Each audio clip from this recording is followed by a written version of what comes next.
P. Diddy, the master of freak-offs, has finally been arrested in New York City. And if he's indicted on all these charges being put against him, he could face up to 15 years in prison with the possibility of a life sentence. And just in case you're wondering what the diddler did, he's being indicted as the head of a criminal enterprise that engaged or attempted to engage in sex trafficking, forced labor, interstate transportation for purposes of prostitution, drug offenses, kidnapping, arson, bribery, and obstruction of justice. And the allegations being put against him go all the way back to like 2008 with a girlfriend that he was allegedly assaulting at the time, and they continue until current date, with the most crazy and outlandish part of the whole situation being these freak-offs that he hosted, where it's claimed that he would coerce, threaten, and I've also heard allegedly drug these women to engage with male sex workers in freak-offs where they performed elaborate and produced sex performances.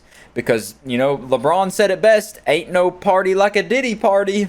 And while we're on the topic of these freak-offs, the police found over 1,000 bottles of baby oil and lubricant among, quote, various freak-off supplies. Freak-off supplies might be one of the craziest phrases I've ever heard. I never expected to hear those words strung together, but regardless, if someone has over 1,000 bottles of freak-off supplies, they're guilty immediately. Whatever their charges are, they're guilty. Throw the book at them. Lock them up. Never let them out. But regardless, not long after he got arrested for all of these charges, he was put on suicide watch awaiting his trial, which everyone started saying that his cameras were going to mysteriously shut off. It's going to be like a Jeff Epstein kind of situation.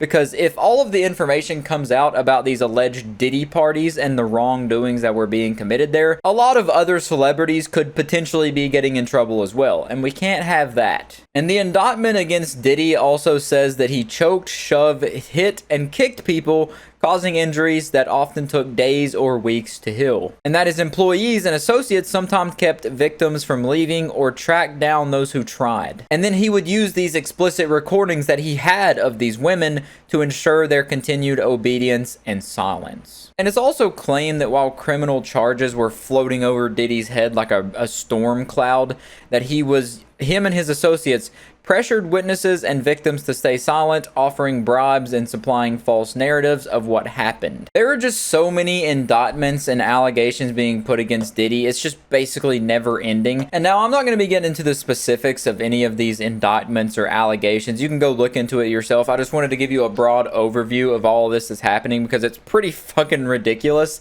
But there has also been a bond that has came out, a proposed bond, a $50 million proposed bond from Diddy. And it's co-signed by pretty much his entire family and then secured by the equity that he has in Miami. And the secured equity in the form of a home is his mother's home. And then on top of that, if we jump down a little bit, he already had his children surrender their passports. And considering the allegations being put against him, this is nasty work. This is deplorable. And one final thing I'd like to add, I'd like to just zoom in on one specific point real quick. It was a lawsuit that was filed against him by Cassie Ventura. And this was filed a little while ago. And it was allegations saying that he beat her and raped her for years.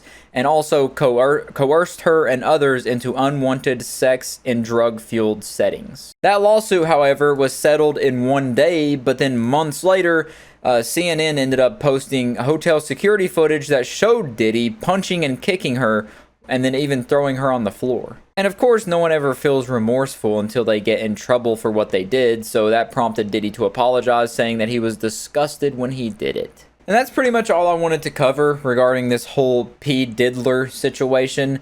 Him and his Diddy parties, his freak-offs and freak materials that have been confiscated by the police. These allegations, though, are disgusting, all jokes aside, and I hope he is locked up for all of his disgusting and just sickening, inexcusable behavior. But other than that, I will catch you in the next one.